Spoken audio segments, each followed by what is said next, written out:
Coucou tout le monde et bienvenue dans ce nouvel épisode. Bon, pour cet épisode, je vous propose de prendre un petit quelque chose à boire, de vous poser tranquillement et peut-être même de prendre de quoi noter parce qu'on va rester un moment ensemble. Comme l'épisode précédent à propos du body positive et du healthy et fitness lifestyle, épisode dans lequel je vous parlais principalement de comment fonctionne le corps en réalité. Aujourd'hui, je vais vous parler de sujets aussi profonds puisqu'on va parler de poids et en quoi le poids qu'on peut avoir n'a pas toujours de lien direct et de rapport avec notre alimentation. Les problèmes de poids qu'on peut avoir ne viennent pas toujours d'un problème d'alimentation. C'est donc ce dont on va parler pendant tout l'épisode. Il risque d'être un petit peu long. Donc prenez de quoi vous hydrater, de quoi écrire, de quoi vous poser tranquillement, d'être cocooning, de prendre un temps pour vous et on se retrouve pour aborder ce sujet ensemble.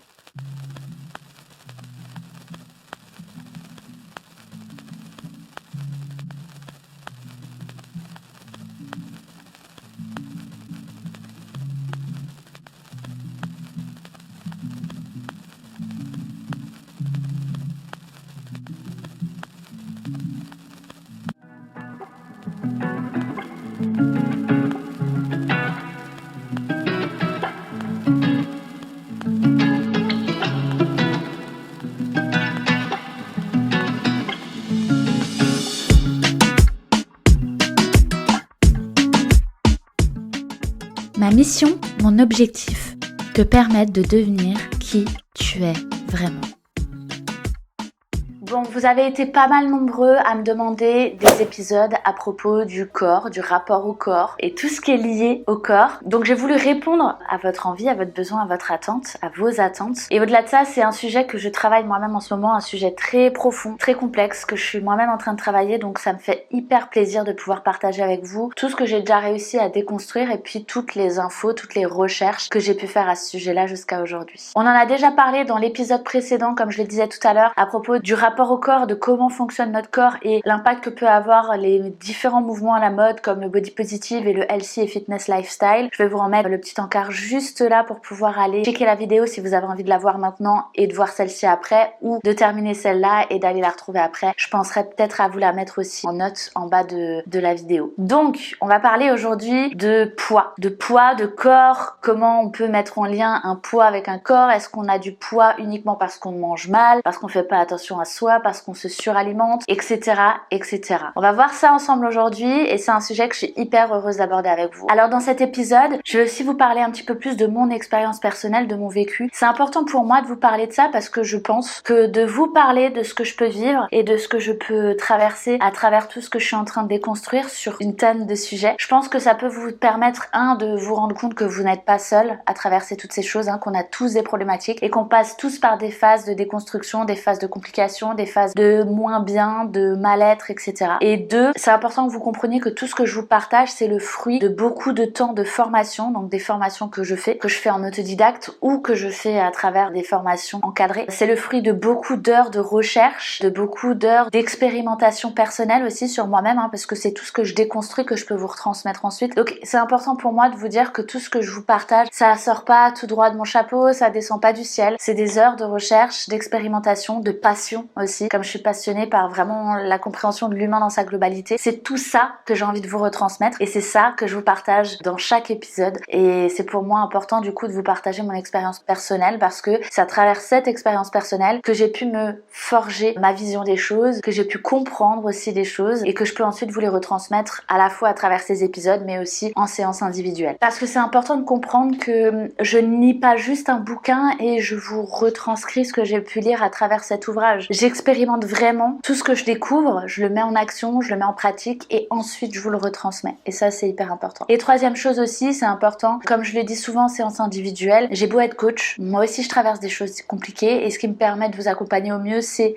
de résoudre ces complications que je rencontre. Et ça, pour moi, ça permet de remettre tout le monde au même niveau parce que il y a personne qui est au-dessus de quelqu'un d'autre. On est tous des êtres humains. On est tous au même niveau. Il y a juste certaines personnes qui ont des capacités dans certains domaines et d'autres dans d'autres. Des spécificités, des passions, des compétences, etc. dans des domaines et les autres en ont dans d'autres, justement. Donc c'est pour ça que c'est important de vous partager un petit peu mes expériences quand je le peux, quand je le veux et quand j'estime que c'est important et nécessaire. Alors, Mon rapport au corps, il a toujours été faussé dès ma plus tendre enfance. À travers mon vécu, ça m'a empêché de connecter à mon corps et d'être capable de le comprendre, de le ressentir et de l'accepter tel qu'il est. Mes défauts caractériels ou professionnels, on voit ça comme on veut. J'ai besoin de comprendre les choses et d'aller au bout des choses tout le temps. C'est pour ça que j'ai pas lâché le morceau et que j'ai eu besoin de comprendre qu'est-ce qui se passait à l'intérieur de mon corps. Je suis donc passée par plein de médecins. J'ai fait des recherches de plein de manières. Médecine douce et alternative, médecine traditionnelle et scientifique. Et pendant 30 ans, j'ai jamais trouvé de réponse. Et c'est en ça aussi que je vous expliquais dans l'épisode précédent par rapport au fitness, etc. et au body positif, tous ces mouvements à la mode, où j'estime qu'il faut faire attention parce que moi aussi je suis tombée là-dedans pour avoir un corps sain et un corps acceptable, faut faire du sport, faut faire attention à ce qu'on mange, etc. Sauf que le problème vient parfois d'ailleurs. Et on a beau faire ce qu'on veut, le problème nous rattrapera toujours si on ne le règle pas à la source. Sauf si on est dans le contrôle continu et permanent de nous, de notre alimentation, notre pratique sportive, etc. Et c'est seulement il y a quelques semaines que j'ai enfin trouvé la réponse à ma question. C'est une femme médecin, plus précisément une endocrinologue, donc un médecin qui est là pour analyser, régler, guérir des problèmes endocriniens, donc les problèmes d'hormones. C'est cette femme tellement bienveillante et que je remercierai à vie qui, après m'avoir fait tous les examens nécessaires, m'a simplement dit « Madame, le jour où vous aurez réglé vos blessures et vos traumas d'enfance, votre corps arrêtera de vous protéger en prenant du poids. C'est seulement à ce moment-là que vous réussirez à retrouver un équilibre au niveau corporel. » Et quand elle m'a dit ça, je me suis sentie libérée d'un poids. Je me suis sentie tellement plus légère parce que pour la première fois en 30 ans, je me suis sentie écoutée, je me suis sentie entendue, je me suis sentie comprise. Les accompagnants et toutes les personnes que je suis allée voir dans les médecines alternatives m'avaient déjà effectivement énoncé ce fait que mon corps avait besoin de me protéger par rapport à mes blessures, à tous mes traumas. Mais j'ai quand même ces deux côtés, autant je peux être très ouverte et très perchée, autant je peux être très terre à terre et j'ai un côté très cartésien. Et j'aime mêler les deux pour avoir vraiment un résultat optimal dans la compréhension de l'humain. Je pense que c'est vraiment en liant les deux, le côté très scientifique et le côté plus ouvert, plus spirituel, qui permet d'aller vraiment en profondeur dans les choses. Et c'est ce que j'aime faire. Donc même si ces médecins du côté plus holistique et plus médecine douce et alternative m'avaient déjà émis l'idée, je l'avais pas entendu de la même manière, déjà parce que j'étais pas encore arrivée à un niveau de guérison et de compréhension des choses et de l'humain comme je le suis aujourd'hui. C'était peut-être pas le moment pour moi et j'étais pas prête à l'entendre. Et puis le fait là de l'entendre, après avoir quand même fait des tonnes et des tonnes de recherches et d'avoir tout essayé, le fait de l'entendre d'un médecin, ça m'a confortée dans cette idée-là,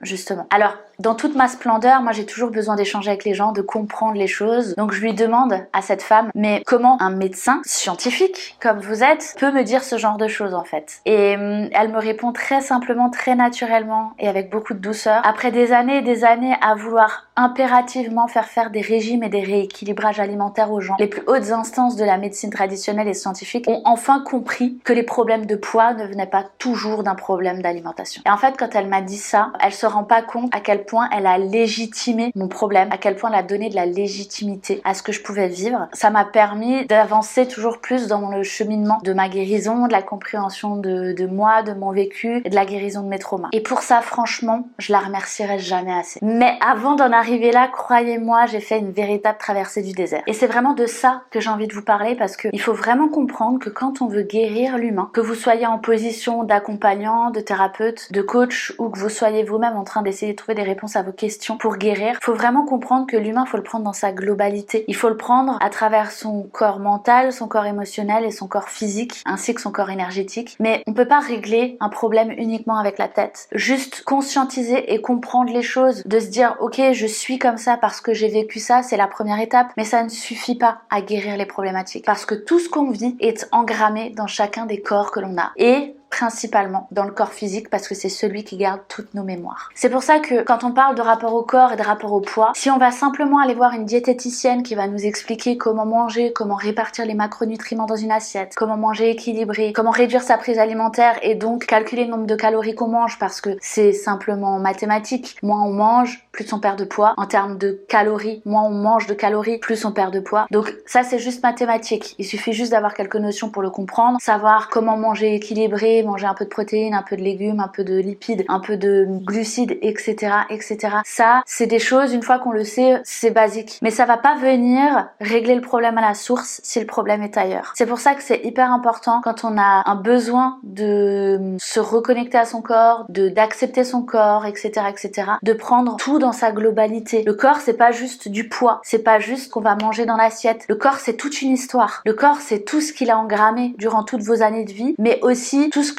qui vous a été transmis à travers le transgénérationnel et l'histoire de votre famille. Et tout ça, il faut le prendre en compte dans le rapport au corps, dans l'acceptation de votre corps, dans l'éventuelle prise de poids ou perte de poids. Tout ça, ça a énormément d'importance. C'est pour ça que si on cherche pas à comprendre d'où vient la source, que ça soit lié à des traumas, lié à du transgénérationnel, lié à un culte du corps et aux injonctions mises en place par la société dans l'acceptation d'un corps uniquement s'il est normé et donc mince. Peu importe de quelle source provient votre problématique liée à votre corps, si vous ne la cherchez pas à la base, juste contrôler son alimentation en permanence, ça réglera pas le souci. Ça ne vous apportera qu'une fausse bonne estime de vous, qu'un faux bien-être, qu'une fausse guérison parce que ça durera pas dans le temps. Ou alors vous allez passer votre vie entière à contrôler constamment ce que vous allez manger, à être frustré tout le temps. Et je peux vous dire que vraiment, c'est pas une vie. Parce que si vous faites ça, en fait, votre bonheur et votre bien-être, il dépendra que d'une seule chose, c'est de votre aspect physique et de votre rapport à l'alimentation. Du coup, vous allez uniquement focuser là-dessus. Vos pensées vont être constamment axées sur votre corps, sur vos prises alimentaires. Et si c'est le cas, ça va être une charge mentale immense. Et si un jour, pour une raison ou pour une autre, vous allez prendre ou reprendre du poids ou en perdre, parce qu'il faut pas oublier qu'il y a des personnes qui sont maigres et qui le vivent très mal. Si pour une raison ou pour une autre, ces choses-là doivent arriver, alors vous allez juste vous retrouver finalement, encore une fois, face au vrai problème de fond. Et vous n'allez pas réussir à le gérer ni à l'accepter parce que pendant très longtemps, vous vous êtes voilé la face. Vous n'avez pas utilisé les bons outils pour régler le bon problème et ça va générer chez vous un mal-être profond, encore plus important que celui que vous aviez au départ quand vous avez commencé à essayer de le régler à travers des rééquilibrages alimentaires, des régimes et le contrôle de vos prises alimentaires. Et en fait, ce mal-être, il peut toucher plusieurs sujets. La peur d'être rejeté par les autres parce que je ne suis pas comme les autres et que j'ai un corps qui est différent des autres. La peur d'être abandonné par mon compagnon ou ma compagne parce que je ne suis pas mieux que les autres, ou parce que je ne vaux pas mieux que les autres, parce que mon corps ne correspond pas aux normes. Peur qu'on ne m'aime pas parce que j'ai trop de poids ou que j'en ai pas assez. Ou encore peur de faire face aux traumas qui sont liés à mes problématiques de poids. Parce que soit je suis très mince et très maigre et je me force à l'être pour ne plus avoir aucune forme sur mon corps, soit je prends beaucoup de poids parce que dans les deux cas, mon seul objectif c'est de plus être désirable aux yeux des autres pour éviter qu'on me refasse du mal. Et ça, c'est lié à des traumas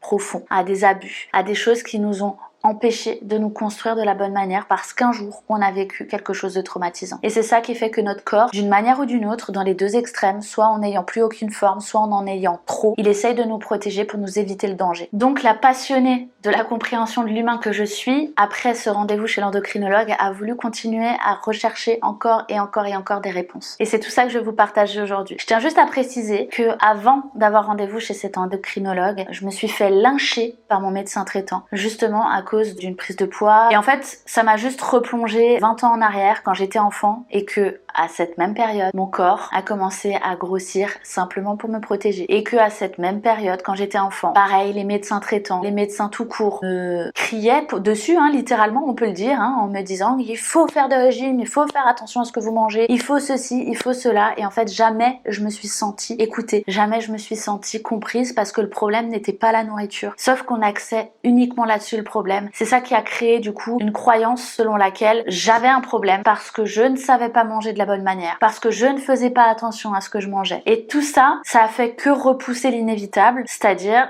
que le problème de fond n'était pas ça. Le problème, c'était pas la nourriture, le problème, c'était tout ce que j'avais vécu dans mon enfance. Donc je tiens à préciser, s'il y a des médecins parmi vous qui écoutiez cet épisode, vraiment ouvrez votre esprit, voyez plus large que simplement prise de poids égale régime, ça ne fonctionne pas comme ça. Il y a des choses beaucoup plus profondes. Parfois ça peut être le cas, attention, on y reviendra à la fin de l'épisode. Ça peut ne pas être ça. Ça peut très souvent aussi être des problèmes plus profonds, plus émotionnels, et il faut les prendre en compte. Parce que quand on lynche quelqu'un comme ça, de cette manière-là, aussi durement, aussi fortement, je peux vous dire que ça fait très mal. Bref, après cet épisode chez les médecins, j'ai du coup voulu faire plein de recherches pour essayer de comprendre tout ça, pour essayer de comprendre mon corps. Et c'est à ce moment-là que j'ai pu comprendre comment fonctionnait notre corps à l'intérieur. C'est ce que j'expliquais dans l'épisode précédent sur le body positive et le fitness et healthy lifestyle. Mais j'ai aussi compris et découvert plein de choses hyper intéressantes dont on ne nous parle jamais et qui pourtant est tellement important. Donc si tu as envie de comprendre comment fonctionne ton corps de l'intérieur, je t'invite à aller voir cet épisode. Mais aujourd'hui, je vais te parler principalement du lien entre les dysfonctionnements du corps et les traumas vécus dans l'enfance. Je vais t'illustrer tout ça à la fin en te partageant un petit bout de mon vécu. Donc, en faisant mes recherches et en m'informant de plus en plus sur comment fonctionne le corps, le système nerveux, etc., j'ai découvert la ACE Study, qui est une étude scientifique qui a été réalisée aux États-Unis sur plus de 17 000 personnes. C'est la plus grande étude faite au monde, l'étude à plus grande ampleur qui dure depuis 20 ans maintenant. Puisque cette étude, elle a commencé en 1985 et l'étude et l'analyse de ces résultats, des résultats de cette étude, sont encore réalisés aujourd'hui. Autant vous dire que cette étude a été faite de manière très méticuleuse et c'est la première étude qui démontre et qui fait le lien entre les traumas vécus dans l'enfance et les maladies chroniques. L'étude, elle a démarré avec le docteur Vincent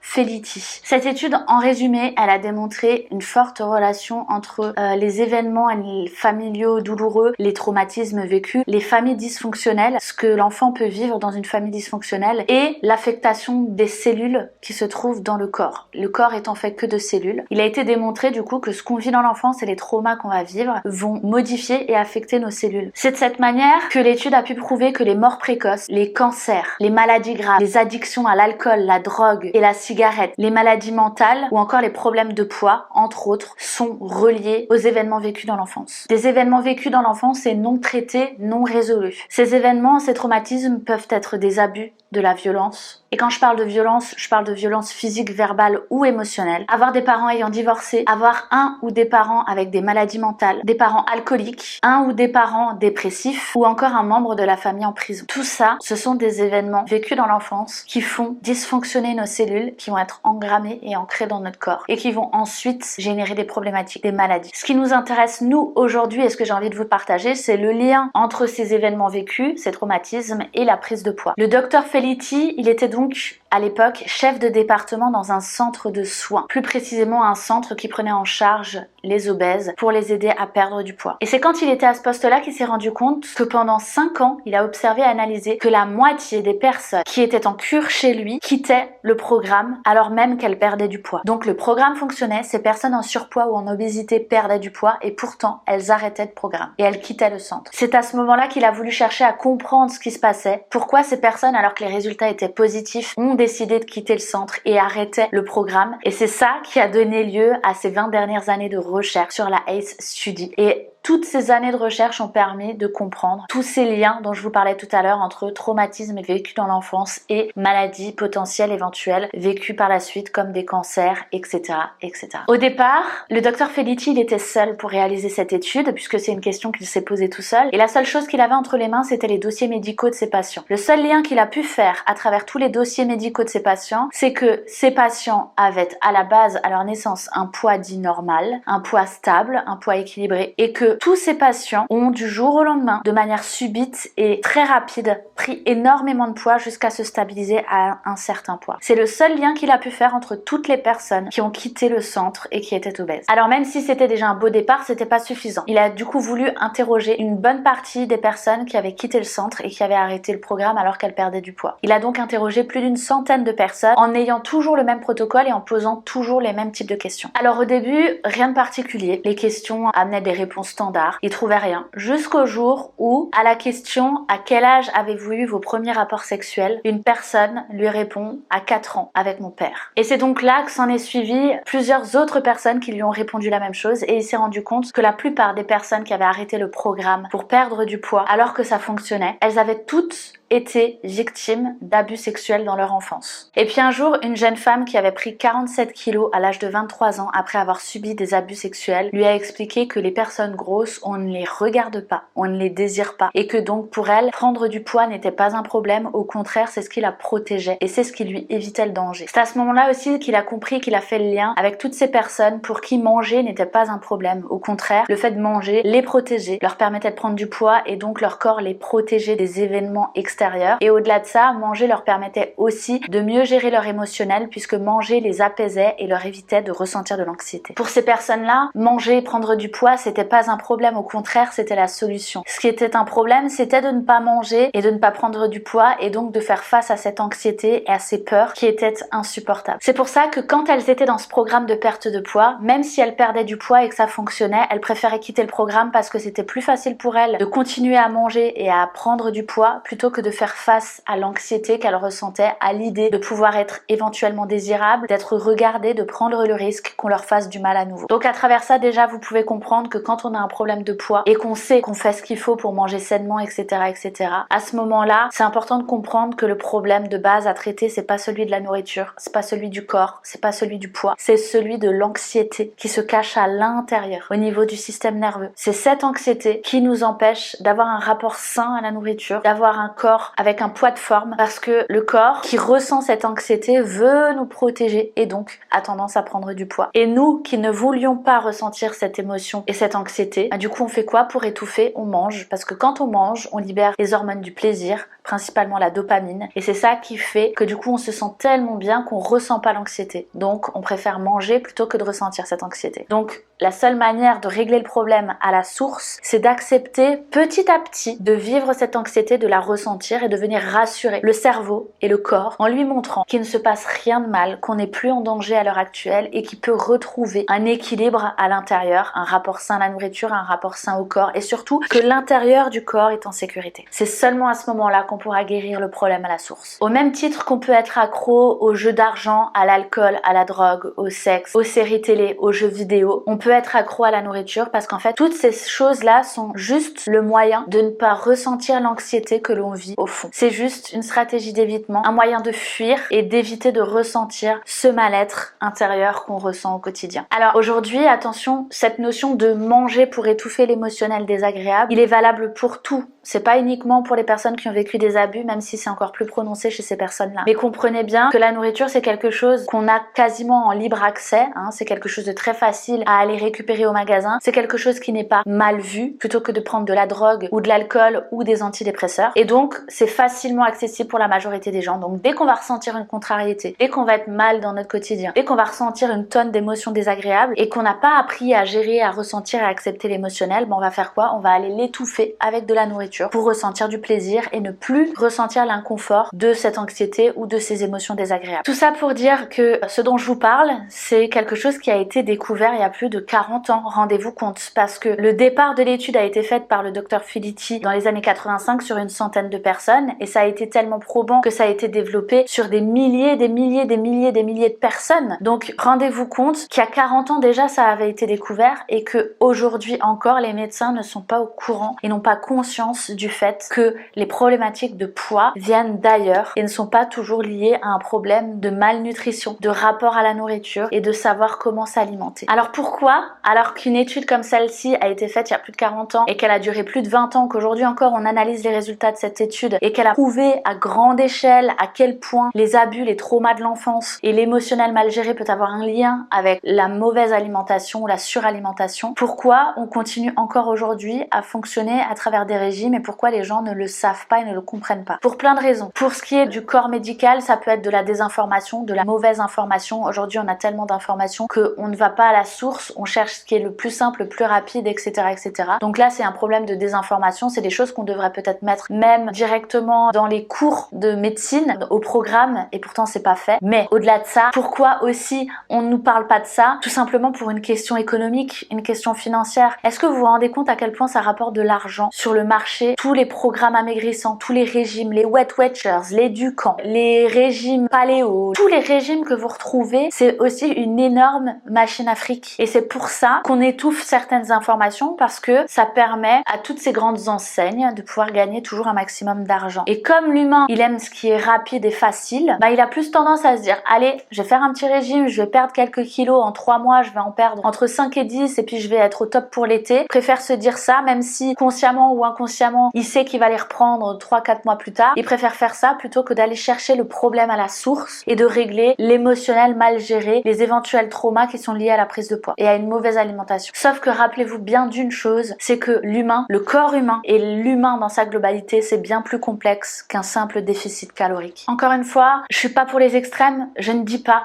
qu'on n'a pas le droit de vouloir un peu modifier son corps, qu'on n'a pas le droit de vouloir faire attention à son alimentation. Je dis juste que la compréhension du corps, le rapport au corps et à l'alimentation, c'est bien plus complexe que tous ces régimes à la mode, que tout ce culte du corps qu'on peut vouer depuis des millénaires sur le corps féminin mais aussi masculin. C'est plus complexe que tous ces conditionnements sociétaux auxquels on fait face au quotidien. Et plus on va prendre le temps de faire attention à ces choses-là, de les creuser, de les comprendre, d'y mettre du sens, et plus l'humain prendra du temps pour se comprendre et se guérir, et mieux l'humain se portera. Et comme je le dis à chaque fois, ce qui importe, c'est le pourquoi on fait les choses. Quand on est honnête avec soi-même et qu'on se demande pourquoi on fait les choses, comme je l'expliquais dans l'épisode précédent, en l'occurrence là on parle de rapport à la nourriture et de rapport au corps, quand on se demande sincèrement pourquoi on veut faire attention à ce qu'on mange, pourquoi on veut perdre du poids, et que la réponse est j'ai envie de plaire, j'ai envie d'être dans la norme, j'ai envie de correspondre à tous ces corps acceptables parce que sinon je suis rejetée, abandonnée, pas acceptée, pas aimée, etc. Si la réponse c'est ça, c'est pas la bonne raison de faire attention à ce qu'on mange. En ce qui me concerne, si je vous parle de ce sujet-là, c'est forcément parce que je le connais, parce qu'il me tient à cœur, parce que je l'ai traversé. Je suis encore en phase de guérison par rapport à tout ça. C'est important de comprendre que tout votre vécu vous impacte encore à l'heure actuelle. Je vais vous mettre des photos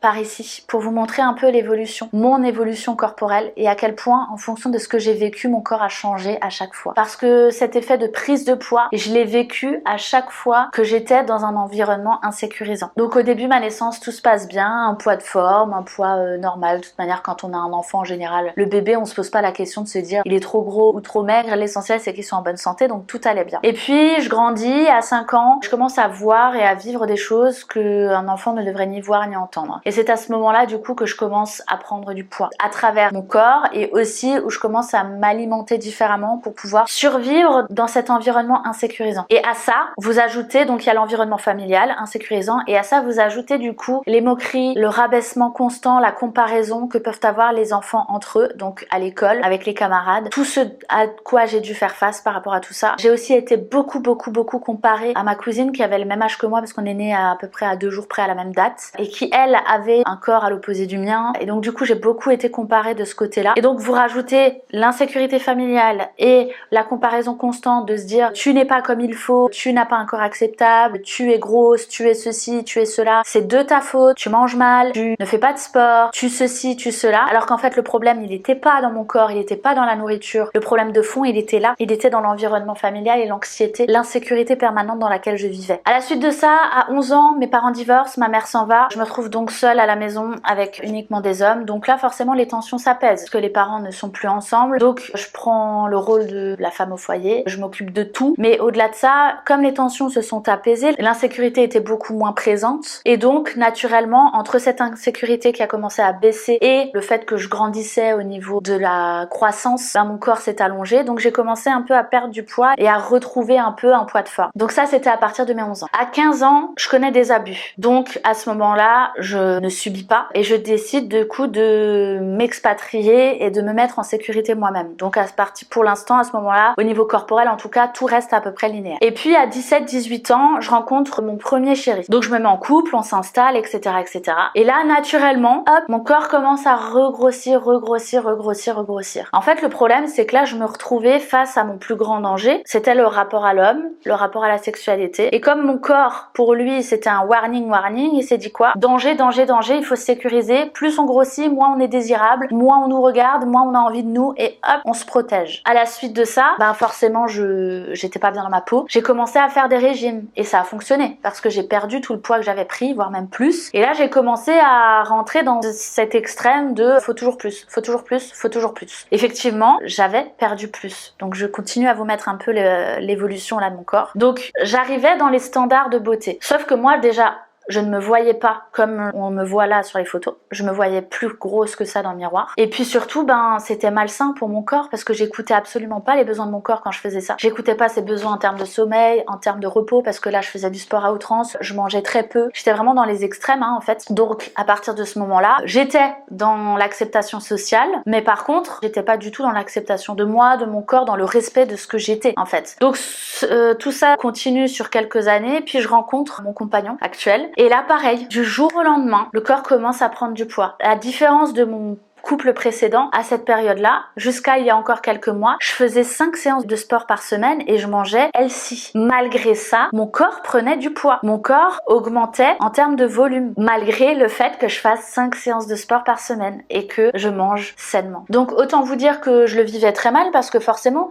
je fais tout ce qu'il faut sur le papier. Je fais attention à ce que je mange, je fais du sport, je mange sainement, j'écoute tous les bons conseils et au final, je prends du poids. Donc, je trouvais ça hyper injuste. Je l'ai très mal vécu. Jusqu'au jour où, il y a quelques mois, je revis, en tout cas, ce que j'ai vécu quand j'étais enfant, que ce que je vous expliquais au début de l'épisode à propos de mon médecin qui me flagelle parce que je mange mal, parce que il y a un problème dans mon alimentation ou dans mon sport, parce que si je grossis, c'est qu'il y a un problème, parce que si, parce que ça. Jusqu'au moment où, maintenant, j'ai accepté, j'ai compris. Mon problème, c'est que c'est pas la nourriture. Je sais manger sainement. Je sais faire du sport correctement. Et encore, je sais faire du sport, mais je ne le fais pas correctement parce que pendant que je faisais mon sport, je ne respectais pas mon corps. J'étais pas consciente de chaque muscle, de chaque mouvement, de chaque ressenti pendant que je faisais mon sport. Je le faisais parce qu'il fallait le faire, parce qu'il fallait rester dans une norme. Et ça aussi, c'est une grosse différence quand on fait du sport. Je vais vous partager aussi un épisode avec une personne qui fait du sport quand même assez fréquemment et à haut niveau, qui va vous partager le rapport au sport et à la performance. Justement, comment on peut faire du sport en conscience et quelle est la différence entre quand on fait du sport pour de mauvaises raisons et quand on fait du sport pour de bonnes raisons. Mais en tout cas, moi, je le faisais pas pour de bonnes raisons. J'étais absolument pas connectée à mon corps quand je faisais du sport. Et c'est à partir de là, il y a quelques semaines, quelques mois maintenant, que j'ai complètement switché, où j'ai lâché prise. Par contre, pendant tout ce temps, depuis que je suis avec mon compagnon actuel, où malgré que je mangeais sainement, j'étais pas en régime. Je mangeais sainement, mais j'étais pas en régime et en rééquilibrage alimentaire. Justement, je me suis jurée de ne pas recommencer à tomber là-dedans. Et pourtant, j'avais la petite voix qui disait, oui, mais tu sais faire, tu sais contrôler ton alimentation. Tu sais faire ce qu'il faut pour perdre du poids. C'est tellement facile, fais-le. Comme ça, t'es de nouveau bien et hop. Mais je me suis évertuée à ne pas écouter cette petite voix-là parce qu'au fond de moi, mon intuition, elle savait que c'était pas là le problème. Elle savait que c'était pas là la solution non plus. Et j'ai accepté de voir mon corps changer encore une fois jusqu'à trouver la source du problème et aujourd'hui, je l'ai trouvée. Maintenant, il faut la guérir. Tout ça pour vous expliquer que vos problématiques, elles ont très souvent un autre sens, un autre problème de fond et qu'il faut réussir à aller creuser. Il faut vous rapprocher des bons professionnels de santé. Il faut vous rapprocher des bons accompagnants qui sont compétents et il faut faire le nécessaire pour vous comprendre parce que parfois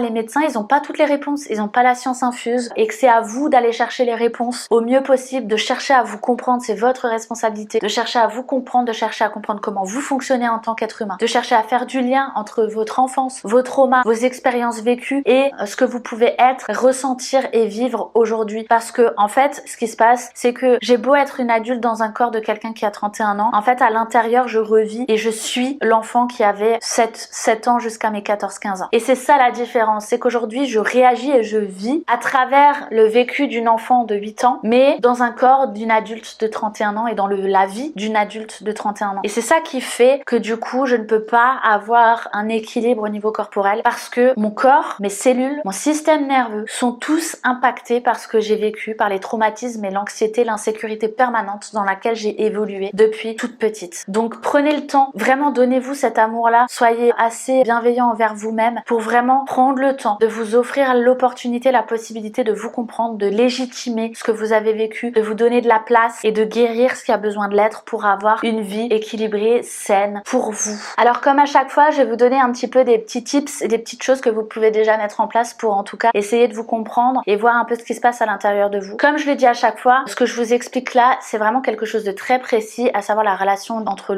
la prise de poids et les éventuels traumatismes que vous avez vécus. Pour réussir à comprendre d'où vient votre problème éventuel de prise de poids et de rapport au corps, il faut vraiment être honnête avec soi-même. Et des fois c'est difficile parce que votre ego qui veut vous protéger, il est plus fort, il vous empêche de voir la réalité et de trouver les bonnes réponses à vos questions. Quand c'est comme ça, vraiment n'hésitez pas à vous rapprocher d'un professionnel, d'un accompagnant compétent et bienveillant, parce que on peut pas résoudre tout seul, c'est pas possible. Vraiment ça vous permettra de gagner du temps et de résoudre le problème à la source si vous vous rapprochez de quelqu'un de compétent en qui vous avez confiance. Donc vraiment pensez à ça, c'est hyper important. Mais là dans l'immédiat, ce que vous pouvez faire en tout cas après avoir écouté tout cet épisode, c'est déjà vous poser les questions que je vais vous donner juste là. Parce que tout le monde n'a pas vécu des traumas, tout le monde n'a pas vécu des choses très insécurisantes, même si quand même la plupart des gens, parce que il n'y a pas de niveau, ça aussi c'est hyper important, il n'y a pas de niveau de problème plus important que d'autres. C'est pas parce que vous n'avez pas vécu d'abus que votre problème il est insignifiant à côté de quelqu'un qui a vécu un abus. Attention, votre problème est important parce que vous l'avez vécu et qui vous a impacté. Ça s'arrête là. Il n'y a pas de niveau de douleur ou de niveau de problématique plus importante qu'une autre. Tous les problèmes sont importants à partir du moment où ils vous impactent. D'accord? Donc là déjà, ne mettez pas de notion d'échelle sur ce que vous avez vécu. Par contre, ne cherchez pas à vous trouver des excuses non plus en vous disant je prends du poids, c'est parce que j'ai vécu ceci, j'ai vécu cela. Pour être sûr que la prise de poids soit liée aux choses que vous avez vécues dans le passé, il faut vraiment creuser très en profondeur. Donc pour commencer, vous pouvez déjà vous demander quelle est votre morphologie naturelle. D'accord? Si vous n'avez pas vécu de trauma, si vous estimez ne pas avoir vécu de choses très graves, commencez déjà par vous rapprocher de votre corps. Ok, c'est quoi ma morphologie naturelle? Faut comprendre qu'un corps naturel n'est pas un corps sculpté, galbé, dessiné, musclé, bodybuildé. Un corps naturel avec un poids de forme, c'est pas un corps, sauf si c'est dans la morphologie de la personne, c'est pas un corps qui va être très musclé, très dessiné,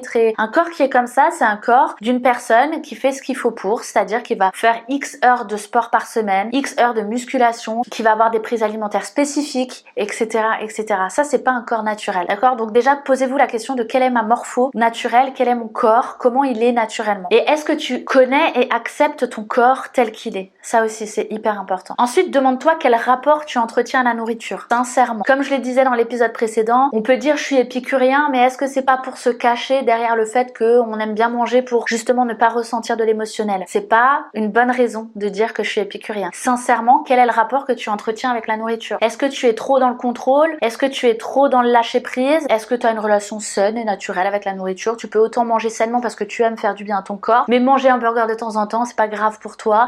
Quel est le rapport que tu entretiens à la nourriture? Tu essaies d'étouffer l'émotionnel avec la nourriture? Tu es tout le temps dans le contrôle pour essayer de ressembler au corps parfait? Quelle relation tu entretiens avec la nourriture? Sois honnête avec toi-même. Une fois que vous avez décortiqué tout ça, à savoir trauma, expérience compliquée, oui, non, si oui, lesquelles, quand, comment, pourquoi, rapport au corps, quel rapport j'entretiens avec mon corps, quelle est ma morphologie, comment est mon corps quand il est naturel, rapport à la nourriture, comment est-ce que je mange, pourquoi, est-ce que je mange pour étouffer des émotions. Quand vous avez bien décortiqué tout ça, alors là par contre, il faut déjà commencer par rentrer dans une conscience du corps, d'accord? Une conscience et une acceptation du corps. Quand je parle de conscience du corps, on a tous conscience qu'on a deux jambes, deux bras, un tronc, on le sait, une tête, un cou. La conscience du corps, c'est plus profond que ça. C'est vraiment être conscient de comment fonctionne votre corps. Tous les organes qui composent votre corps, quelle est leur fonctionnalité, à quoi ils servent, comment ils fonctionnent, quel est leur impact sur le fonctionnement global du corps. Vraiment avoir conscience limite de tous les muscles qui composent votre corps, les os, les ligaments, les tendons, tout ce qui fait que votre corps est ce qu'il est, et les ressentir vraiment quand vous êtes par exemple dans la pratique sportive ou dans du yoga ou ce genre de choses, vraiment que vous soyez capable de ressentir votre corps dans tout ce qu'il est, dans son intégralité. C'est ça la vraie conscience du corps, parce que c'est ça qui va vous permettre de ressentir vraiment quand il y a un problème émotionnel, de l'anxiété ou autre, parce que vous allez le ressentir dans le corps en premier, quand vous avez faim, quand vous n'avez pas faim, quand vous êtes arrivé à satiété, etc.,